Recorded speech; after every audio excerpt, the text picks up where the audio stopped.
So, Christmas Day movies are like what my family does. We open presents in the morning, we have dinner in the afternoon, and then we go to a movie after that.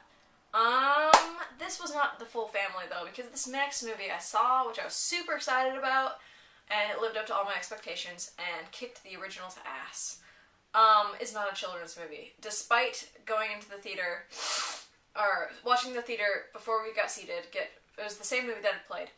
Rushed out. There's at least 20 kids in that theater, and that's wrong.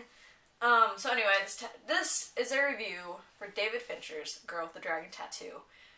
I've read all 3 books. I read them in 3 months. They were fast reads. Lisbeth Salander is my fucking hero. I love Lisbeth Salander a lot. I've watched the first Swedish version, the first movie.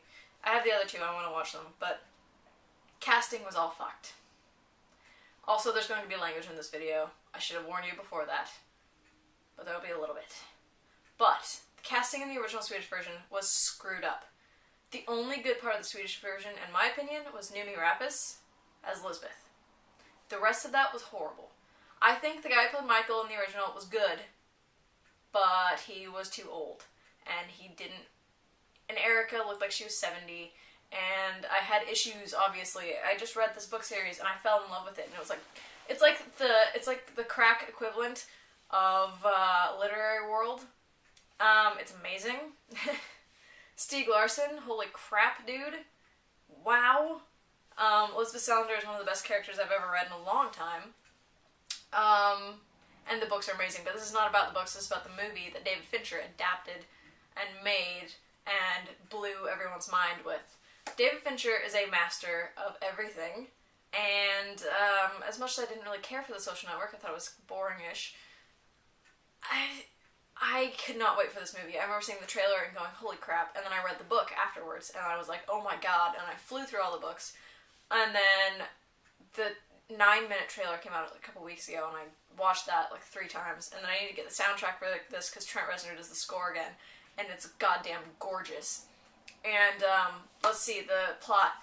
Michael Blomkvist, played brilliantly by Daniel Craig, who's well cast in all aspects, has been torn down from he's a magazine writer.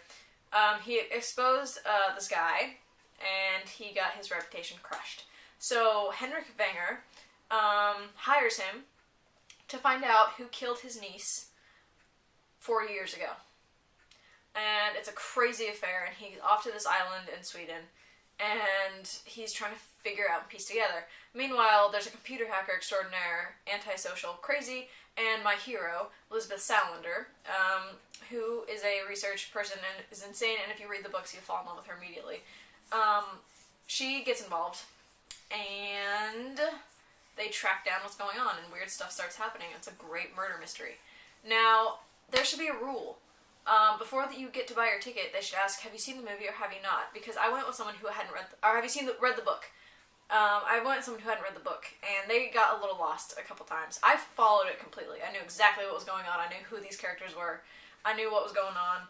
It was friggin' fantastic, and it's my favorite movie of the year. But my friend had a couple troubles, you know, going through it. At least he wasn't as bad as the rest of the people in my theater, who was full of jackasses. The people who don't know how to whisper keeps asking their wife who has read the book, what's going on, who's that? I want to turn to him and say, you know what, shut up. If you watch the movie and you're smart enough, you'll figure it out. It'll tell itself to you. The people who had the awkward laughing, the awkward nervous laughing during scenes that should not have been laughed at. I understand Björman's rape scene is intense. Is that a spoiler? Not so much. I think most people have heard about it. It's intense, and her revenge on him is fucking brilliant, but the awkward laughing that happened during that was not necessary.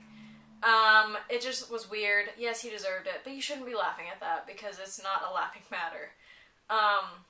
It's a smirking matter, like, oh, he deserved that, but you don't laugh out loud, because it's awkward, and just this whole audience was stupid, and they didn't know what was going on. So, yeah. Dragon Tattoo, sorry for this review, is more of a rant, but it's also a review because it's brilliant and you should check it out. And I don't really want to overhype it because I've had that happen to me before. Or I go to see a movie and someone overhypes it and I get disappointed with it. This movie was so good. It's my favorite movie of the year. It has one of the best opening credit sequences of all time. Well, at least as far as this year. That and Tintin are my two favorites. I haven't seen many movies in theaters this year. I plan to over this last week of December as we get more movies in the theaters. But yes, Dragon Tattoo gets a 10 out of 10 or a 5 out of 5. If you've read the book, they do change some things, and most of it's not that big a deal.